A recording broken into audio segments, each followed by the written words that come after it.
everybody, it's Cindy Matalucci, your host of The Pulse and Live with Cindy.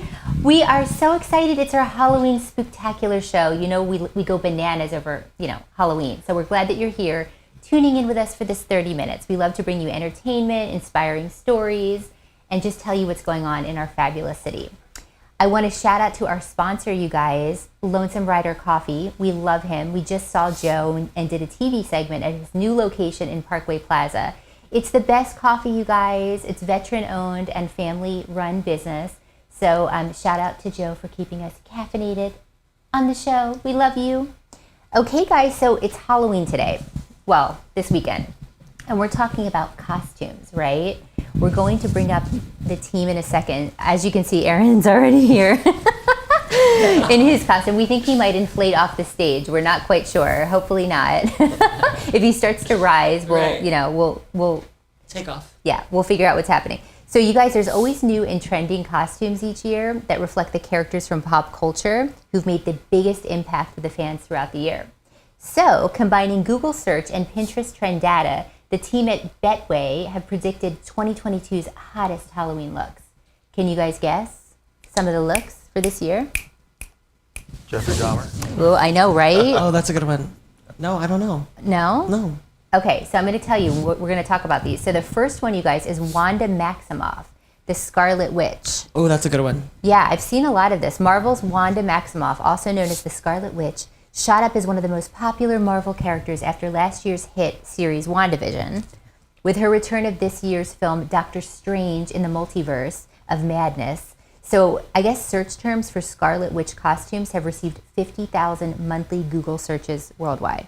Wow. So I guess it's hot. Wow. It's a lot, right? So, and I like it. It's red. Anything red, I like. So Elvis, of course, right? Elvis and Priscilla after the That's a Elvis good one, movie. yeah. Mm-hmm.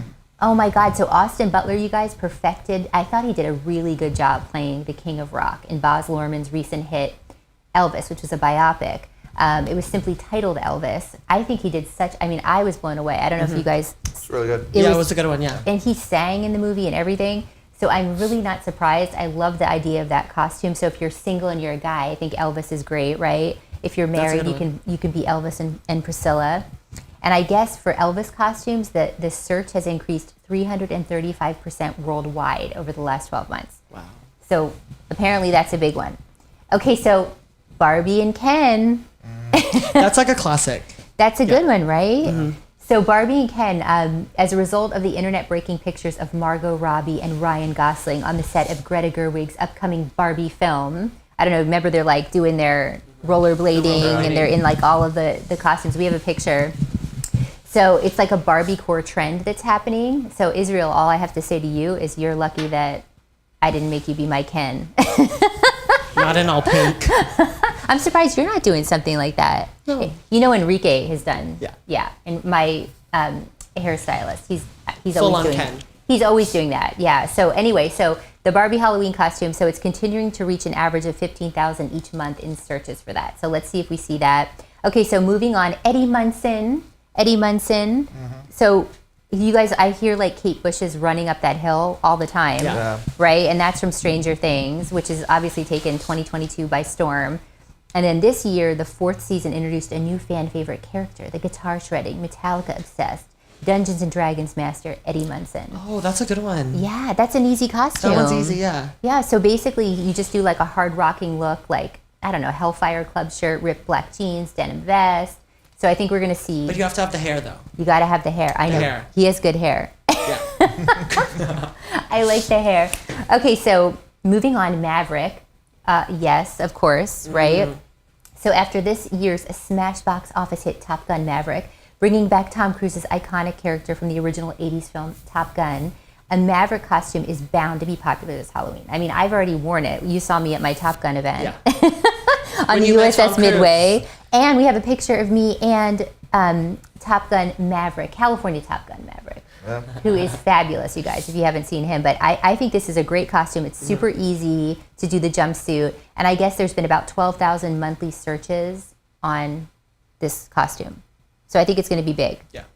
And it's easy. Some aviators, all you need. Okay, so moving on to one of my favorites, the Targaryens. As you can see, I've got my dragon right here.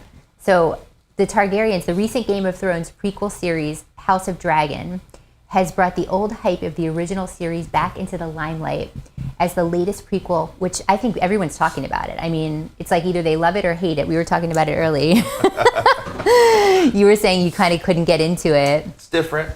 It's an acquired taste. It's different. I know it took me a little while. It took me like 2 to kind of like get into it. But so this Halloween Targaryen costume increased 147% over the past month in like searches. And there's various family members that you can choose from. So obviously I'm Rhaenyra. And then I'm going to bring up my Daemon, right? Because Daemon, the evil prince, his character, super evil. So I'm going to bring up my Targaryen to showcase Izzy. Daemon, looking good with our dragons. And we love it, right? We're into the season. We like yeah, it. it's a great season, actually. I'm sort of out of character now. It's a great season. Wait till you see our TikTok, though. Well, I love it. Good job on the costume. Good job. Yes. My dragon's going to beat your dragon. Yes. All right, so stay tuned for our TikTok, you guys. So the Targaryen, so I think you're going to see a lot of that, don't you think? Yeah. I think we're going to see a ton of that. Multiples. Okay, last costume, and then we're going to get on with the show. The Sanderson sisters. No. Hocus Pocus. That's a good one, yeah. Oh my gosh, I love it. So nothing says Halloween like watching the classic film Hocus Pocus. Everybody's on social media, watching the movie, especially as the long-awaited sequel, Hocus Pocus 2, recently came out on Disney Plus, right? I didn't see that one yet. Pretty Do you good. see it? Okay. You have to Yeah. watch it. Oh, I know. And Tony Hale's in that one too. It's There's a a lot lot- of good people. A lot better than you expected to be. I know. I need to watch it because I love the first one. So Hocus Pocus costumes have risen 317% over the past 3 months.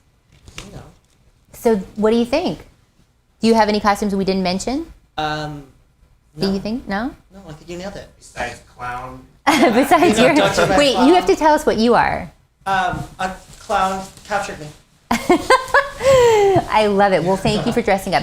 And Marina's in trouble because she didn't dress up. So she's not coming on stage. But next year, she's going to be in her costume. So you guys, thank you so much. Thank you, Erin, for coming up and Thank you. showcasing your costume. We love it. All right, guys. So if you have some fun costumes, send us your pictures. And maybe we will be posting you on our social media or on the website. So send us over because we love it. Okay, guys, so I'm excited about our show today. You know how much we love Halloween. I want to introduce my guest, Victor Santana, Operations and Property Manager at San Diego's Old Town Market and the Whaley House Museum Complex. Hi. How are you? I'm doing great. How are you? So good to have you here today. Thank you for having me. So, we love Halloween. I want to talk about the Whaley House and all of the different haunted things that are happening in San Diego, but I want to find out, how did you get involved in this line of work? It's a fun story. When I was 16 years old, my girlfriend's mom used to be on the board of directors for an organization that was about to start operating the Whaley House. And she said, hey, we're looking for volunteers. Would you like to volunteer? And when your girlfriend's mom asks you to do something, you do it, right? So I started volunteering there once a week at that young age, and slowly kept moving up, and things happened and changed, and eventually became part of management there. Left, did something else, and recently came back full circle to overseeing the whole operation. So Wow. on and off, been connected to the house for almost 22 years, which is really crazy. That's amazing. Yeah. Good number, though. 22 is a lucky number. So I bet you've seen a lot there. I've been around when a lot of experiences happen. Yeah, I do tell people, keep an open mind. You never know what you get to experience. But yeah, absolutely. Well, okay, so I don't know if people know about San Diego being such a haunted town. I don't want to sound negative when I say that, but I mean, it does have a lot of history here. And so there are a lot of things that happen in San Diego, and there are a lot of places that people experience a lot of things in. So Israel and I used to go out and do our own little ghost hunting, and we're going to talk about our experiences that we've had kind of doing that in different areas. We've never done the Whaley House, so I would love to do something with you guys in the future because it sounds fabulous. But let's talk about the Whaley House because it's rated by the Travel Channel as of one of America's most haunted places. That's great. We have a big sign on the side now that says that as well, so it's very helpful. Yeah, the Travel Channel and a few other networks have claimed that it's one of the most haunted houses in the U.S. And when you go from there to what the guests experience, is, and now with social media and YouTube and all that, it's really blown up.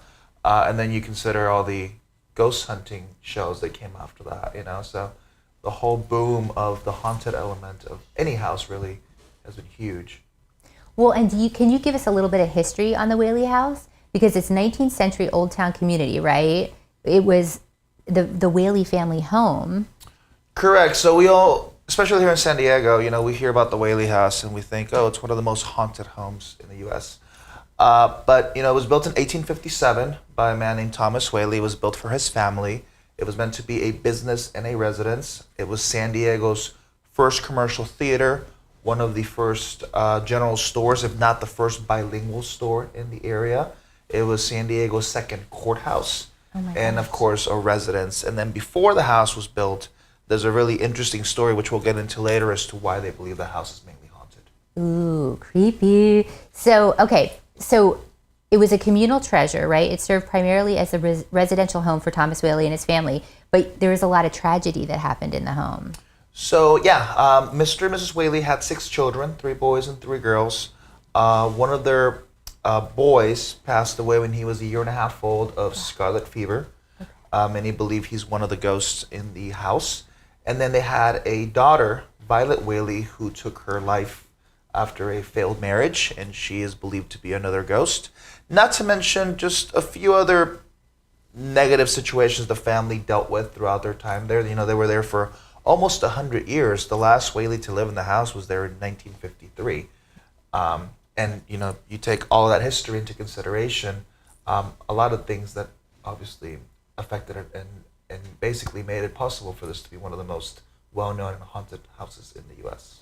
Well, and then I guess they built a new home because they wanted to get out of there, right? Eventually, so they moved because of everything? So eventually they had another home on State Street, closer to downtown San Diego. And at that time, focus had slowly changed from Old Town to what was known as New Town back then. Oh, wow. And then slowly went in that direction, mainly attributed to the loss of their daughter after the suicide.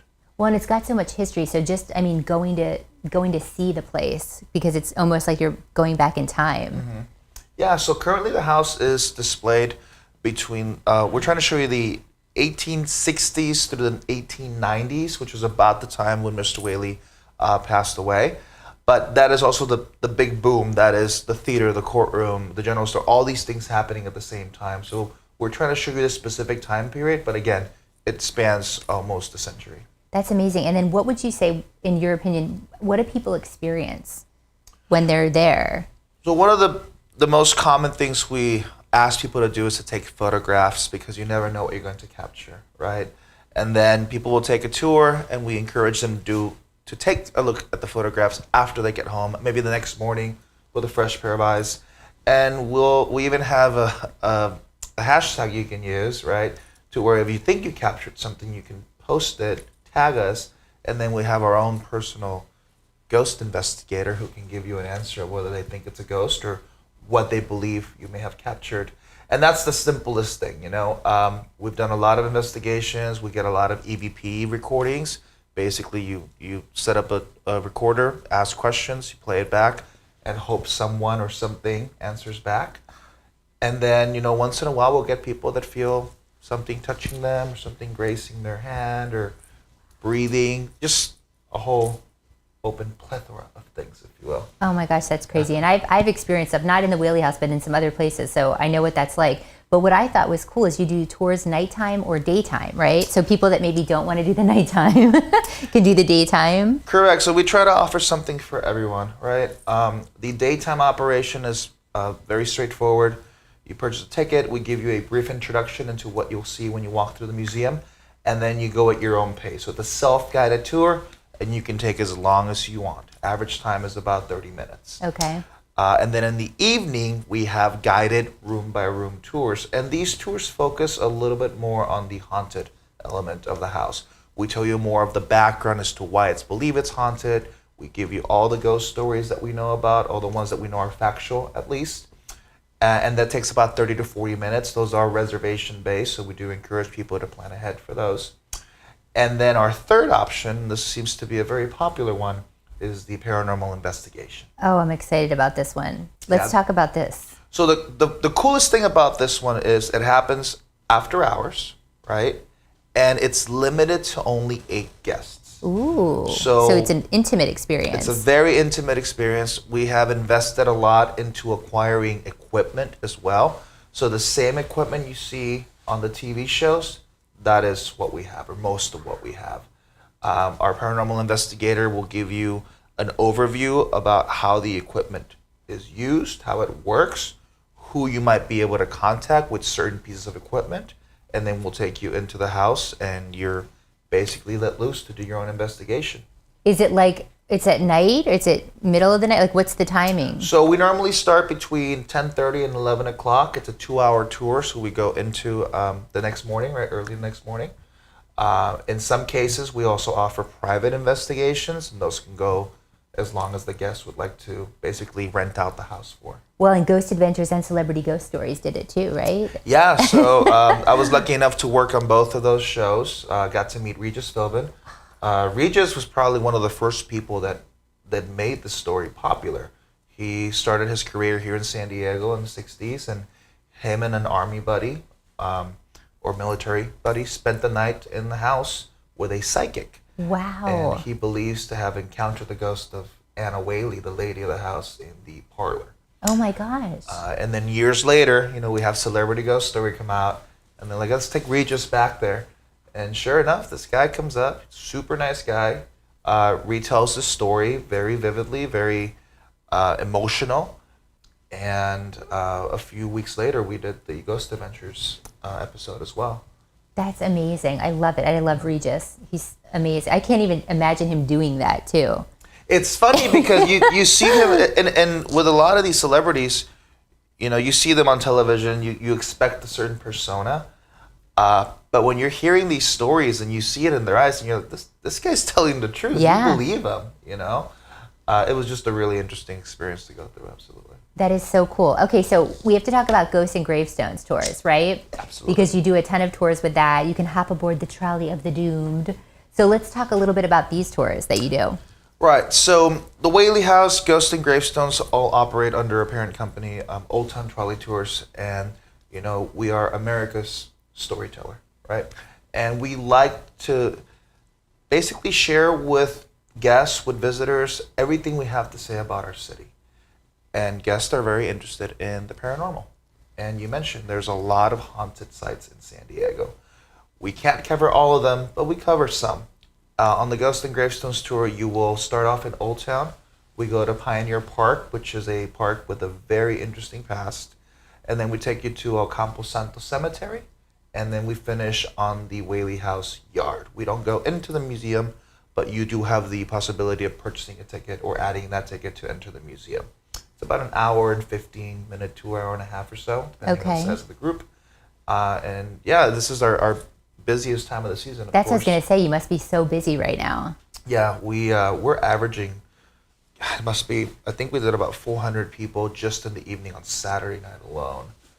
We're expecting to be even bigger tomorrow. So. Well, and what would you say the most popular tour is that you guys do? Currently, the most popular one seems to be the evening tour. It's open to more members of the public. But when it comes to the one that excites people the most, it's probably the paranormal investigation one, That right? seems really cool. Yeah. A very hands-on experience. Absolutely.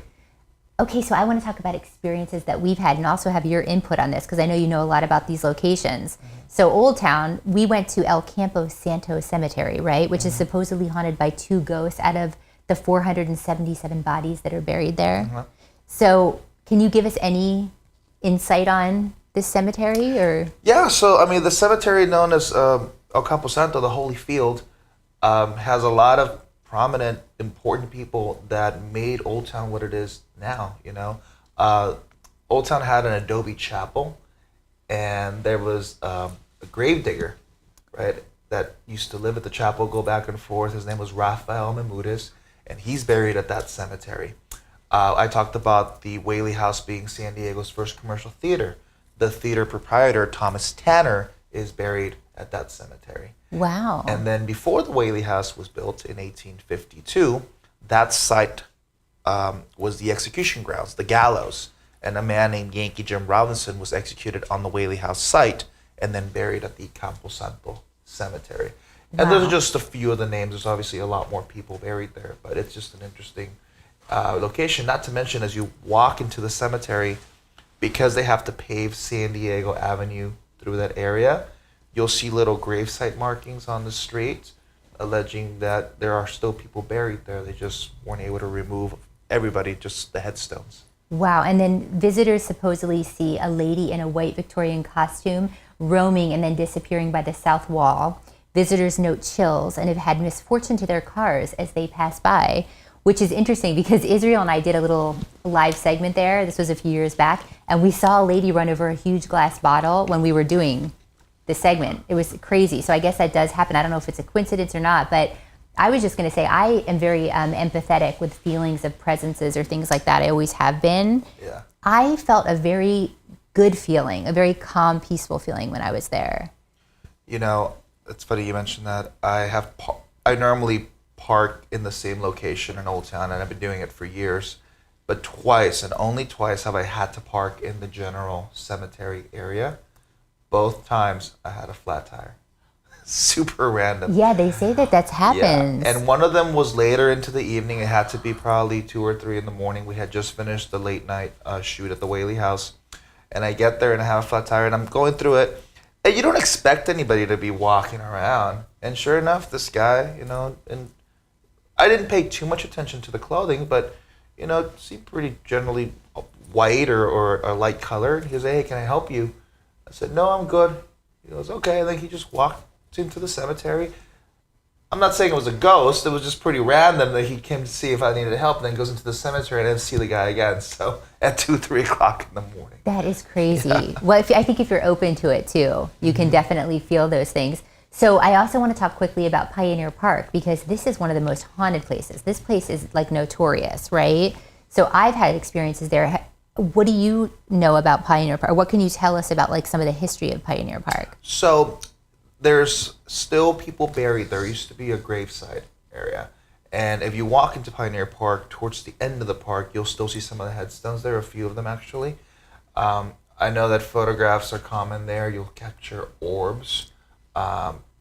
We used to work with a specific paranormal investigation team that used to do a lot of EVPs, and they've captured voices in that area.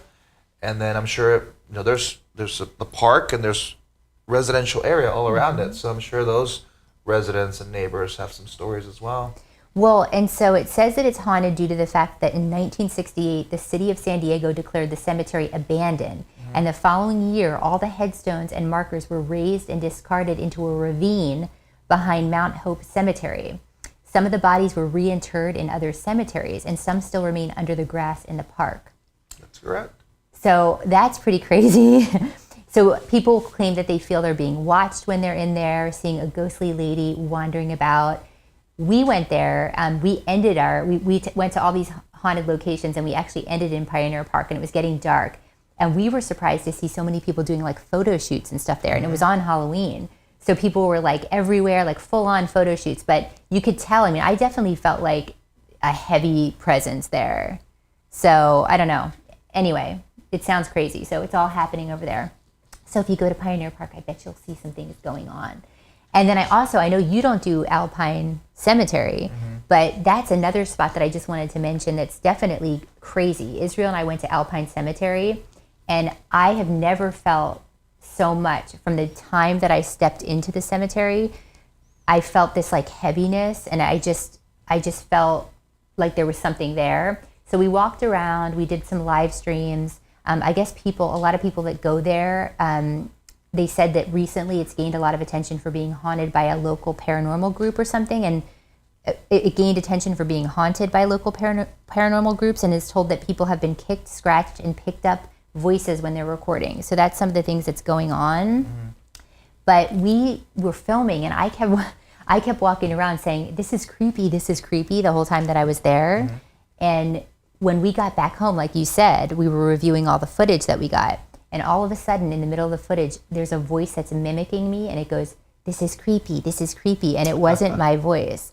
So anyway, so that was just something that happened. So that's a really crazy spot. So if you guys are wanting to look for haunted places, it's another place to definitely go. And apparently the gravestones of 7 veterans were recently stolen from there, which is kind of crazy too. So anyway, Alpine Cemetery, if you didn't know about it. So how do people, if they want to do a tour with you, how do they book you guys? What's like the best way to get in touch with you? So definitely go online, ghostandgravestones.com, and then whaleyhousesandiego.com. A lot of our evening tours are reservation based, so we do encourage you to plan ahead. But if not, just come to any of our ticket booths, and we'll be more than happy to help you out at that location. Well, and you guys have the San Diego Seal Tour too, right? That's something interesting. Correct. Which is on water and land. Yeah, that is a very not haunted tour. But yeah, the Seal Tour is probably one of our most popular tours here in San Diego as well. It's an amphibious vehicle. It starts off in Seaport Village, and then we enter the bay and give you basically a 30-minute tour on land, 1-hour tour in the water. It's a really, really cool tour. I love that. So, and you guys do these tours all year long. Correct. And actually, since we're talking about it, I do think if you're a San Diego resident, you can sign up for something called the Hometown Pass. And it's a 2-for-1 nice. On the Seal Tour or the Trolley Tour. Okay, cool. That's amazing. So we'll have everything on the website for you guys. So I just want to say thank you so much for being here and sharing your stories and everything that you're doing. And you guys take a tour. It's a fabulous thing to do, especially this time of year, or the Seal Tour, right? Absolutely. Any of our tours. Any of the tours. So we'll have everything up, and I just want to say thank you, and I'm going to hit you up for something at the Whaley House. Let's do it. Okay. All right, you guys. So we are going to take a quick break, and then when we come back, we're going to do the What Would Cindy Do segment, and it's all about clearing your energy and your space. So we'll be right back. This breezy, laid-back beach town has an intriguing past that comes alive when the sun goes down. Come with us as we journey to the scary side of San Diego.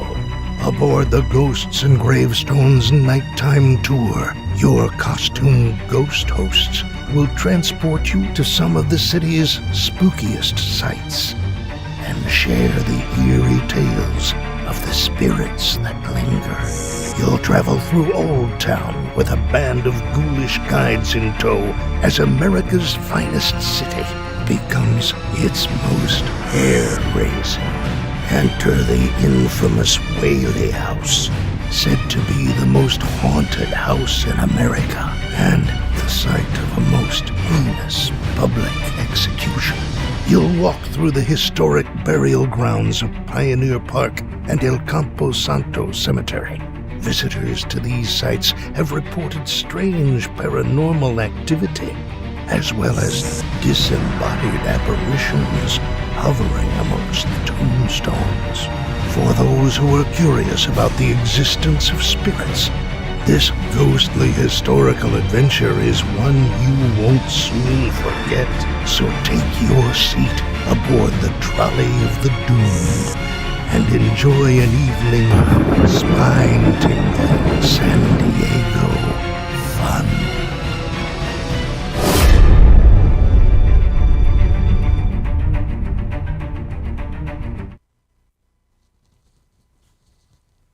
Hi guys, I'm your host Cindy Matalucci. We are back. I hope you enjoyed that commercial of Ghosts and Gravestones. Okay, so since we're talking about spirits and energies, one of the things I like to do is clear my space.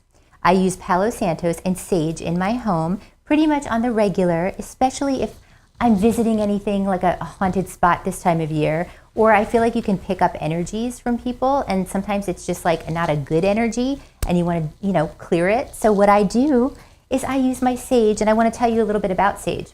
So Native Americans and other indigenous people have burned sage for centuries as part of a spiritual ritual to cleanse a person or a space and to promote healing and wisdom.